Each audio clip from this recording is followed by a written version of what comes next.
Hey, what's up, fam? So this 6 and 7 episode, poorly worded that. Episode 6 and 7 for this review in Goblin Slayer, and I want to say just kind of starting out. I don't read the novel, but I do read the manga, and from what I recall, it wasn't until after this arc that the hero kind of character she was introduced. I'd have to double check. Correct me if I'm wrong, but I remember it was after this bit where they're underground that she's brought in, and instead, it's she's talked about before it, which I don't see any problems with that. I don't think there's anything that kind of creates an issue with the storytelling by doing that. So it was just a little bit of a layout change that I noticed. I think her character and her crew look pretty cool, and I'm wondering what they're gonna do once they get into the story like related to the Goblin Slayer, and when they meet up with him, like what exactly how's that gonna go down?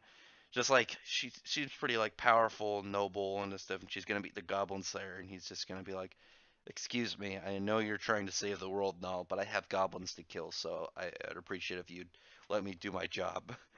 Something like that. Like I always really like the way that the Goblin Slayer kind of handles himself, and just like every time something happens, that especially like you see in this episode, specifically, I was like pausing real quick because I was thinking about like I remember them calling it like a swamp dragon. The when you see that alligator, and it's like when it's coming up, and he's like, "Is this a goblin as well?" I really like that.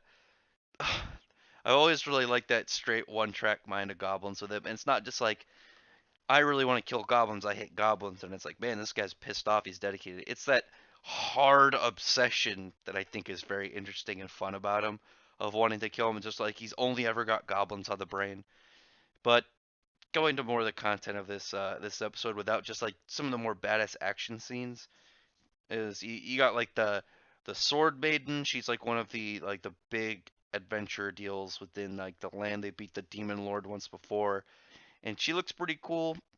I like the veil she wears over her eyes. I think that's pretty neat. Actually, I don't know if she's actually blind or it's just, something she does. Maybe she doesn't open her eyes for some reason. Tell me in the comments if she's actually blind. I don't know that in all honesty. I also don't know why Elf Archer is so even like watching this episode and already reading the manga, like Elf Archer's so against him using water, fire, poison. Like if it's gonna kill the goblins, let him kill the goblins like how he wants. But also like looking at the goblin pirate, does anyone else reminded of the pirate from Berserk? Was his name Sharkbeard or something? Who ended up becoming back as like a zombie apostle or whatever. I have to double check, but just like I don't know, he looks like it. I think it's the way his facial hair is set up. I think he's a reference. I'd have to double check though. Don't hold me 100% on that before someone corrects me and be like, no, it's this guy from a different manga. God damn it. Why do you have to call me out like that? But it's fine. But like, I like the sword maiden, and you see him like at one point set up with priestess chick, and they're in some bathhouse. They're like, hey, what's going on here? And they're just like talking. They're having some nice conversation, but it's like some of the more action parts. Like I like this the tone shift sometimes. It doesn't feel as wonky with Goblin Slayer, and you'll have like this big bloody scene, and then it's like, all right, guys, let's take a breather, and then it'll be like the sitting at a camp and hanging out, and the lizard shaman is like gushing over cheese, and then like they get back into a battle, and it's like, all right, break for the day, and then they just like they go back and they sleep, and then you see some like big titty fan service, and everyone's happy.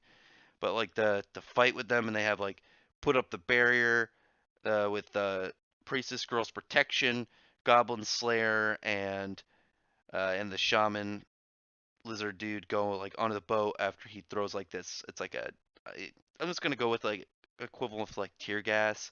So all the goblins are like blinded. They go and start killing them all, while the elf archer provides them with range support, and dwarf dude builds up like this big boulder attack, smashes their whole boat, and then like kind of like when they're like getting out is where they see like this big ass alligator, huge alligator, like unnaturally big, pop out of the water and like grab a goblin, and they're like, what the hell is this thing doing here? Why is this down here? This thing is this is too big and too scary to be underground with this in this like sewer system. And it was just such a cool part.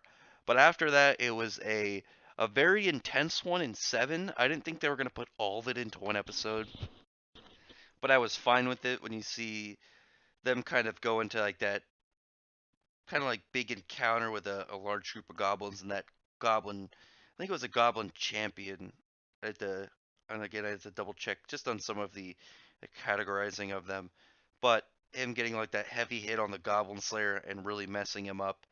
And you see just like that this like moment where it looks like all hope is lost. You see like the dwarf and shaman lizard being like surrounded by all these goblins and elf archers on the ground, and they're trying to rip off her clothes, and they were gonna try and like do the murder rape switch up. You don't know which one's coming first. Real vile of the goblins, and he's then like the the goblin champion like grabbing priestess girl, like picking her up, like biting into her shoulder, like her just completely terrified. And the goblin slayer's just like there on the ground. He's like spit up blood, and you see him like having a little bit of a very very quick flashback by his teacher. I haven't read, like I said, I haven't read the novel. I've read a little bit and been told a little bit about his the guy who trained him, and I'm wondering if they're gonna see more of him in the season. I think they're gonna use year one as the second season, and so the second one will be like a completely backstory based one, while the manga can get further ahead, the main one at least. And then like just that flash, even in like the one where I was watching this episode, it wasn't in the best quality. Just that part where that like red glow sparks in this one, and that just looks so good. And then it's going up strangling the goblin champion with like a corpse's head of hair, ripping out his eye, throwing it in front of the other goblins, and just looking at him, being like, "Which one of you pieces of shit am I gonna kill next?" And just completely terrifying all these goblins. They were utterly just horrified, and it's so cool when you see these monsters. You see these disgusting little creatures like the goblins, just completely overtaken by fear of this person, this human who's done nothing but, slaughter them and just manhandle them like this. Like even though he's a human, like he's what, like a sixth as big as the Goblin Champion. He's just completely just trashed him at that point. Got from behind, strangled, like just took a bunch of the breath out of him, ripped out his eye, and just like completely completely just turned the tides. And the goblins are so awesome. But then that last moment where he's so beaten up he just passes out, and that's kind of where the episode ends. I'm curious to know where they're gonna end this season. I assume they're doing 12 episodes, but we'll see. There's no way they're not gonna do a second season. I don't know if anyone's seen the some of the numbers that I know I don't like Crunchyroll after the some of the stuff they've done recently, but they put out like a list of like the popularity within the last couple months of the of anime of countries that they're being like streamed to, and Goblin Slayer was just dominating the whole board. It's just really popular. It's badass. It's cool. They got fun characters, good action, good animation. It's an all around good series. It's a lot of fun. Tell me in the comments if you like these episodes. If you were sitting there just like completely mesmerized with some of the crazy shit that was going on, and hopefully I can get you a thumbs up like the video. I thought this was pretty intense. God, it was such a more severe situation compared to the manga. When you hear like priestess girls like blood curdling screams, you're just like, oh god, Goblin Slayer, get up, save everyone, please. And just that I thought that was also really cool of just like a that distressed woman like cry, and just like both like the idea of his allies being slaughtered, but also that remembrance of both his sister being killed and like when she was killed and raped, and then teachings from his master, like all kind of like merging into one point, and then just unleashing the beast that is the Goblin Slayer was awesome. It's just he's a damn hero. He's the hero we need. Killing all these goblins, saving everyone in need. He's a good guy. And so tell me in the comments what you think about these episodes. And like I said, thumbs up, like the video, and subscribe for more. I get to mostly manga and anime stuff, but otherwise, thank you very much for listening, and And I appreciate everyone that's watched these videos and subscribed so far. Thank you. Bye.